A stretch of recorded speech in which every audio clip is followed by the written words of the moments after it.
making fun of a birthmark, asking about a guest's dress size. Oprah seriously made these celebs uncomfortable. Everybody makes mistakes, including Oprah Winfrey. On Rob Lowe's podcast, Literally with Rob Lowe, she shared one of the biggest missteps of her journalism career, which happened during an interview with Sally Field. The acclaimed actor is professionally known for her performances in films like Steel Magnolias, Forrest Gump, and Mrs. Doubtfire. And she is personally known for her bygone relationship with Burt Reynolds. On Lowe's podcast, Oprah explained, "This is when I was younger. I did feel a responsibility to have to ask the questions that the viewer wanted, and Sally Field was on. My big mistake, I asked her, 'Does Burt sleep with his toupee on?' I cringed to even think that I asked that question. I asked it, and she went cold on me." It's safe to assume it was that specific question Field took issue with and not the overall topic, as she's been candid about her relationship with Reynolds in other interviews. Lance Armstrong is best known for his cycling career. During his peak, he won the Tour de France an unprecedented 7 times in a row, though it was later discovered that he had been using performance-enhancing drugs. After this information came to light, he was stripped of all of his tour titles. In 2013, Armstrong sat down for an episode of Oprah's Next Chapter to confess his transgressions to her and the world. Visibly nervous, he entered the conversation with a vow to be completely honest in his answers.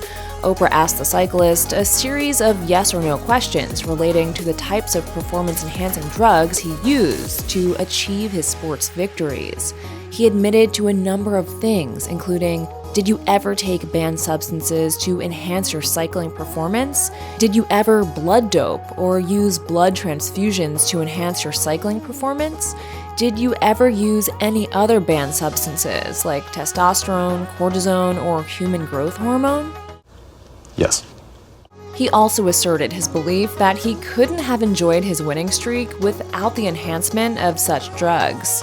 6 years after the interview, Armstrong appeared on Today to update those interested in his life following the scandal.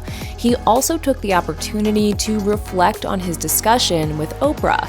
He stated, "That interview came at an interesting time and a difficult time, and maybe in a lot of ways came too soon." Regardless, he admitted that he knew legal trouble was coming and that he had to publicly come clean. Author James Frey's acclaimed memoir about his personal experiences with addiction, titled A Million Little Pieces, was published in 2003. Selecting the bestseller for her book club, Oprah Winfrey told her audience, "It's a gut-wrenching memoir that is raw, and it's so real." But just a few years later, The Smoking Gun released a piece accusing Frey of lying about his story, prompting Oprah to invite him onto her show to discuss the accusations. She stated, "I don't know what is true, and I don't know what isn't." Frey was clearly uncomfortable during the interview, feeling deceived. Oprah was in an unusual state herself. She later reflected on the controversial chat, saying, "I was pretty defensive. I was defending my turf." Oprah felt responsible for every single viewer who had bought the book. However, upon reflection, she realized that she had lost her ability to interrogate her subject without judgment. As she explained, "I've always tried to see that person as a human being and look at them with some sense of compassion." And I did not do that. James Frey. In 2011, the two sat down for another conversation. This time, it was revealed that Oprah had regretted the interview and had called the writer years later to apologize for it. We had a nice conversation, and I really appreciated it, and I was surprised by it. NFL quarterback Drew Brees is best known for his talent on the football field. He even earned MVP after winning the 2010 Super Bowl. Upon his historic win, Brees visited the Oprah Winfrey Show for an interview, but after both Brees and Oprah sat down, The host leaned over to her guest, wiped his cheek, and asked who kissed him, mistaking the mark on his face for some lipstick. As Brees has noted before, he has a birthmark on his right cheek, and he was visibly uneasy after Oprah took an unsolicited pass at his face. Though Brees didn't address the moment publicly, he has shared how his birthmark affected him growing up. Because of my birthmark, which I was obviously born with, I got all kinds of comments when I was a kid. He continued to explain that he dealt with the teasing, but it eventually turned into a badge of honor. In fact, some fans mark their own faces as an homage to him. I guess we come full circle from, maybe a little bit of bullying when I was a kid because of the birthmark, and now, people wanting to emulate that.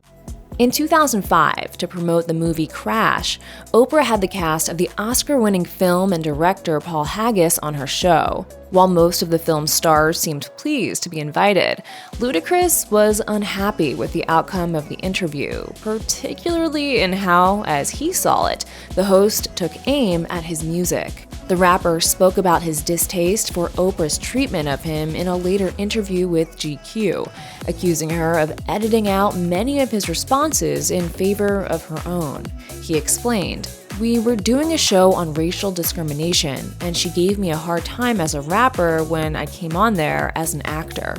Discussing the issue further, he added that he wasn't originally even part of the ensemble interview, but was added in at the last minute. He lamented, "Since I wasn't invited at first, it was like being at someone's house who doesn't really want you there. It was already uncomfortable." Ludacris isn't the only rapper who felt some ice from Oprah. 50 Cent, who ascended to incredible heights of fame thanks to his 2003 album Get Rich or Die Tryin', once told The Guardian that Oprah wasn't a fan of his. He explained, "She was completely against everything that was in my music, so she ain't never going to have me on that show." The rapper added that he was eager to be interviewed by the TV host because it would make his grandmother happy. However, Oprah allegedly resisted inviting 50 on her show because she objected to the violent and misogynistic aspects of his lyrics. Apparently, the two later became friends, and he and Oprah eventually enjoyed the chat he'd always dreamed of. He told People, "We finally met, and my grandmother and I went on the show. That was an amazing moment for me." Still, the pair have apparently never discussed the more negative elements of his lyrics. Speaking to The Guardian, he defended his lyrics, stating, "The truth is, all things come from your experience. Like, I got shot 9 times, and I wrote music about it." Another rapper who found fault with Oprah is Ice Cube. In 2006, he complained to FHM that the media mogul made him feel left out. He shared, "I've been involved in 3 projects pitched to her, but I've never been asked to participate." Ice Cube also noted that he's never been asked to be interviewed by Oprah. During a 2008 episode of Conversations with Michael Eisner, the eponymous host grilled the rapper on what he thought Oprah's problem was with him, pointing out that Ice Cube wasn't invited to her prestigious Legends Ball in 2006 despite his production company seemingly being involved. Eisner suggested there must have been some conflict between the two. However, Ice Cube claims he's unaware of any problem and still has yet to speak with her about it. I'm fine with that. I've gotten this far without Oprah, so I'm not worried about it. Still, Ice Cube said that it would have been nice to represent his company's work if he had been invited. As of 2023, he still is yet to be interviewed by Oprah. The 2009 Oscar-winning film Precious featured Monique as an actor and Oprah Winfrey as an executive producer.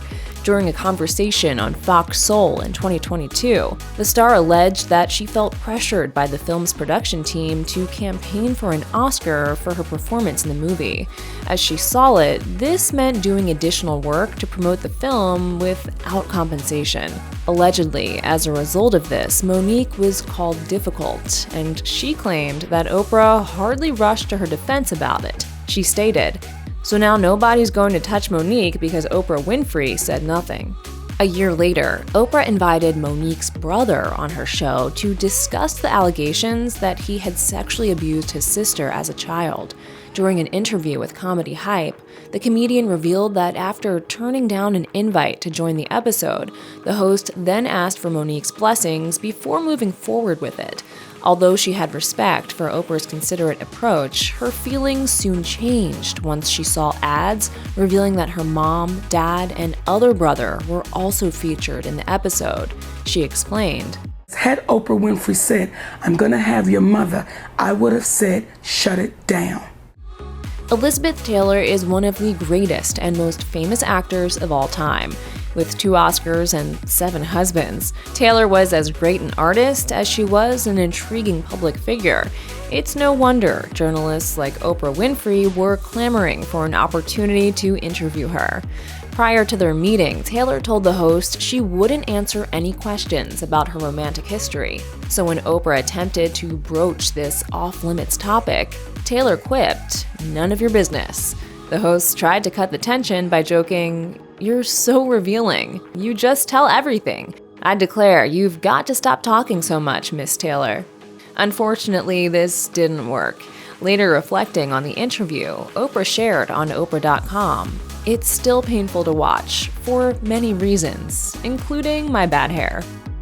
In 2009, legendary comic Jay Leno hosted his last episode of The Tonight Show, ending his decades-long tenure.